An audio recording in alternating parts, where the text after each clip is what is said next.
Bismillahirrahmanirrahim. Assalamualaikum warahmatullahi wabarakatuh. Wabarakatuh. Kami dari kelompok 4 akan mempresentasikan hasil diskusi kami tentang akhlak sosial yang beranggotakan Tribuana Retno Ayu Hapsari, Santi Anggiyani, Galitri Saputro, Adenurul Cahya Buana, Restu Pujiktari, dan Arina Rahma Ramdhani.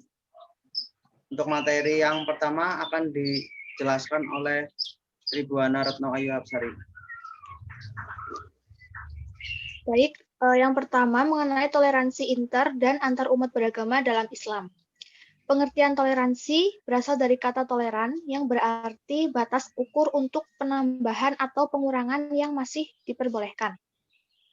Ya, secara etimologi, toleransi adalah kesabaran, ketahanan emosional, dan kelapangan dada. Sedangkan menurut istilah, toleransi yaitu bersifat atau bersikap menenggang, menghargai, membiarkan, membolehkan, pendirian, pendapat, pandangan, kepercayaan, kebiasaan yang berbeda dan atau yang bertentangan dengan pendiriannya. Jadi, toleransi beragama adalah sikap sabar dan menahan diri untuk tidak mengganggu dan tidak melecehkan agama atau sistem keyakinan dan ibadah penganut agama lain. Next.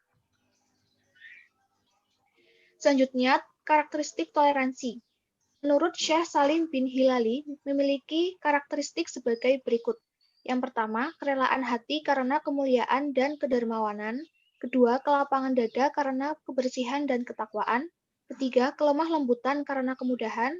Empat, muka yang ceria karena kegembiraan. Lima, rendah diri di hadapan kaum muslimin bukan karena kehinaan. 6.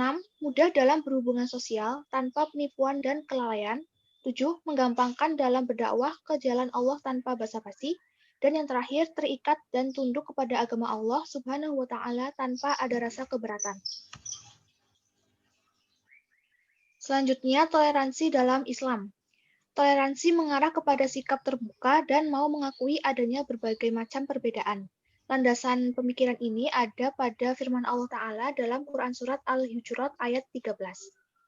Toleransi beragama harus dipahami sebagai bentuk pengakuan kita akan adanya agama lain selain agama kita, dengan segala bentuk sistem dan tata cara peribadatannya, dan memberikan kebebasan untuk menjalankan keyakinan agama masing-masing. Keyakinan umat Islam kepada Allah tidak sama dengan keyakinan para penganut agama lain terhadap Tuhan mereka. Demikian juga dengan tata cara ibadahnya. Bahkan Islam melarang penganutnya mencela Tuhan-Tuhan dalam agama manapun. Maka kata tasamuh atau toleransi dalam Islam bukanlah barang baru, tetapi sudah diaplikasikan dalam kehidupan sejak agama Islam itu lahir. Selanjutnya, toleransi antar sesama muslim. Dalam firman Allah di Quran Surat Al-Hujurat ayat 10, dijelaskan bahwa orang-orang mukmin adalah bersaudara dan memerintahkan untuk melakukan islah atau perbaikan hubungan jika seandainya terjadi kesalahpahaman di antara dua orang atau kelompok kaum muslim. Dalam pengembangan sikap toleransi secara umum, dapat kita mulai dengan bagaimana kemampuan kita mengelola dan menyikapi perbedaan yang mungkin terjadi pada keluarga kita atau mungkin pada keluarga sesama muslim.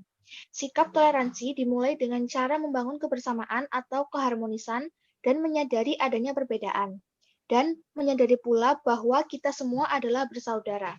Maka akan timbul rasa kasih sayang, saling pengertian, dan pada akhirnya akan bermuara pada sikap toleran. Selanjutnya akan dipresentasikan oleh Santi.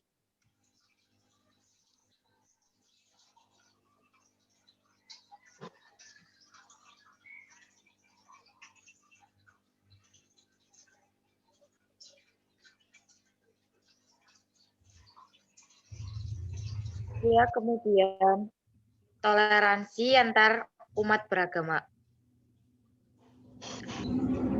Toleransi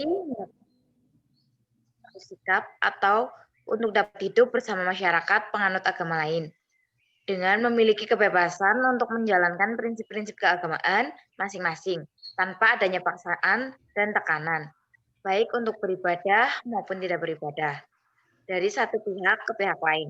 Sikap toleransi antar umat beragama bisa dimulai dari hidup bertetangga baik,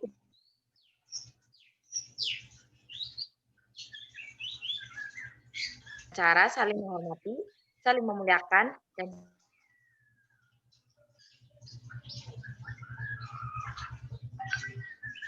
kebersamaan hendaknya masing-masing.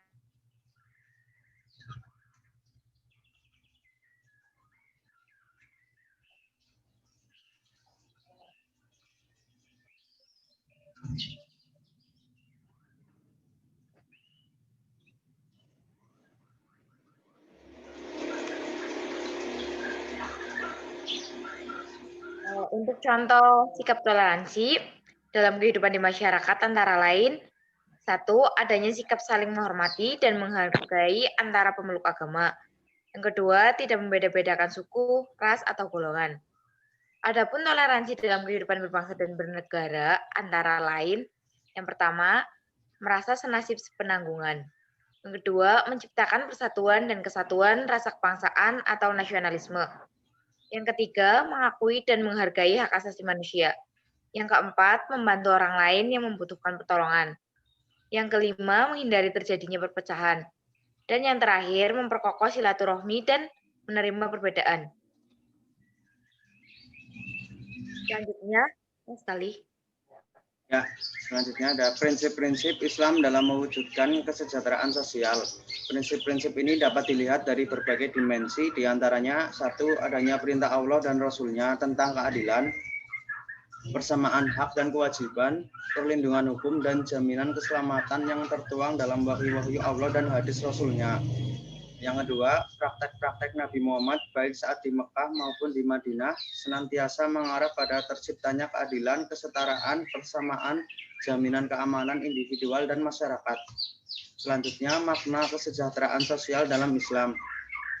Manusia mempunyai dua sistem kehidupan, yaitu kehidupan rohani dan jasmani. Kedua-duanya bersifat simbiosis atau organik, satu sama lain saling menyatu dan membutuhkan. Jika sistem rohani sakit, maka jasmani pun akan mengalami sakit. Demikian juga sebaliknya, jika jasmani sakit, maka rohani pun ikut sakit. Perhatian Islam dalam terhadap masalah sosial dapat dilihat misalnya azan, di dalamnya terdapat dua seruan yakni hayya 'alas shalah dan hayya 'alal falah. Mari sama-sama melaksanakan dan menegakkan sholat dan mari bersama-sama menuju kebahagiaan. Seruan pertama bersifat ritual dan vertikal, sedang kedua bersifat sosial dan horizontal.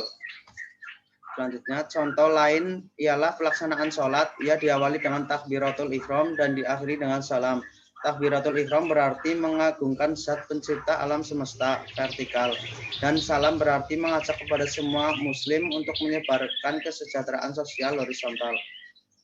Memang keimanan dan ibadah individual dalam Islam itu mengarah pada terwujudnya masyarakat yang baik dan sejahtera. Selanjutnya, ajaran Islam menyatakan bahwa kesejahteraan sosial dimulai dari perjuangan mewujudkan dan suburkan aspek-aspek akidah dan etika pada diri pribadi. Karena dari diri pribadi yang seimbang akan lahir masyarakat yang seimbang juga. Dalam pendidikan juga mempengaruhi kemampuan kesejahteraan sosial. Makna kesejahteraan menjadi salah satu hal yang terpenting dalam kehidupan. Salah satu tolak ukur kesejahteraan adalah faktor ekonomi. Kesejahteraan sosial bukan hanya hubungan terhadap transendal, akan tetapi juga harus dibarengi dengan hubungan horizontal kepada sesama manusia. Selanjutnya akan disampaikan oleh Caca. Selanjutnya, kesejahteraan dalam pandangan Islam terdapat sejumlah argumentasi baik yang bersifat teologis, normatif, maupun rasional filosofis yang menegaskan tentang betapa ajaran Islam amat peduli untuk mewujudkan kesejahteraan sosial. Next. Pertama, dilihat dari pengertiannya, sejahtera sebagaimana dikemukakan dalam kasus besar Indonesia adalah aman, sentosa, damai, makmur, dan selamat atau terlepas dari segala macam gangguan, kesukaran, dan sebagainya. Pengertian ini sejalan dengan pengertian Islam yang berarti selamat, sentosa, aman, dan damai. Dari pengertian ini dapat dipahami bahwa masalah kesejahteraan sosial sejalan dengan misi Islam itu sendiri. Misi Islam yang sekaligus menjadi misi kerasulan Nabi Muhammad SAW sebagaimana dinyatakan dalam ayat yang berbunyi, dan tidaklah kami mengutus kamu melain untuk atau menjadi rahmat bagi seluruh alam. Next. Kedua, dilihat dari segi kandungannya, terlihat bahwa seluruh aspek ajaran Islam ternyata selalu terkait dengan masalah kesejahteraan sosial. Hubungan dengan Allah misalnya harus dibarengi dengan hubungan dengan sesama manusia atau habil min Allah wa habil min anas. Demikian pula ajaran beriman selalu diiringi dengan ajaran melakukan amal saleh yang di dalamnya termasuk mewujudkan kesejahteraan sosial. Selanjutnya, ajaran Islam yang pokok atau rukun Islam seperti mengucapkan 2 kalimat syahadat, salat, puasa, zakat, dan haji sangat berkaitan dengan kesejahteraan sosial. Next. Ketiga, upaya mewujudkan kesejahteraan sosial merupakan misi kekhalifahan yang dilakukan sejak Nabi Adam AS sebagai pakar, sebagaimana dikemukakan H.M. Quraish Shihab dalam bukunya Wawasan Al-Quran halaman 127 menyatakan bahwa kesejahteraan sosial yang didambakan Al-Quran tercermin di surga yang dihuni oleh Adam dan istrinya sesaat sebelum mereka turun melaksanakan tugas kekhalifahan di bumi. Seperti diketahui, sebelum Adam dan istrinya diperintahkan turun ke bumi, mereka terlebih dahulu ditempatkan di surga.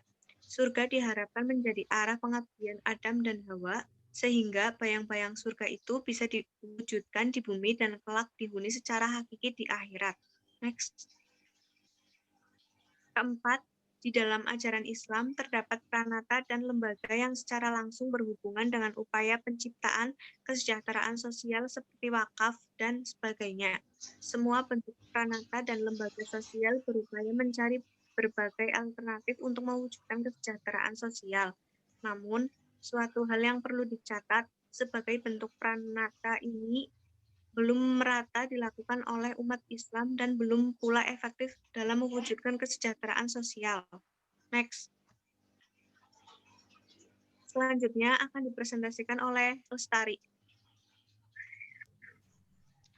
Pandangan Islam terhadap beberapa persoalan kemiskinan, kebodohan, dan pengangguran. Kemiskinan. Islam memberikan pesan-pesannya melalui 2 pedoman, Al-Quran dan hadis.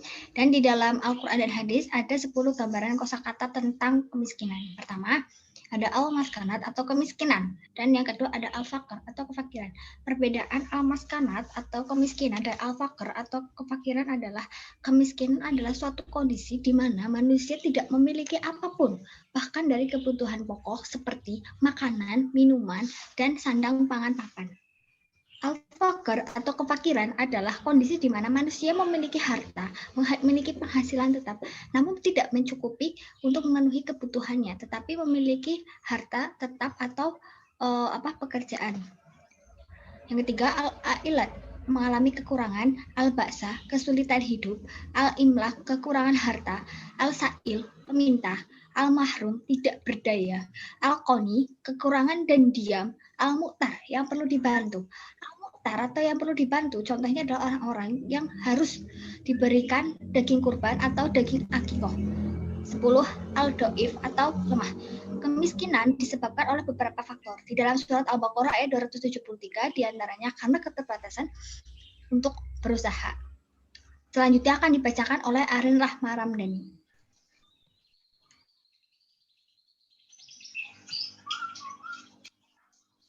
Baik,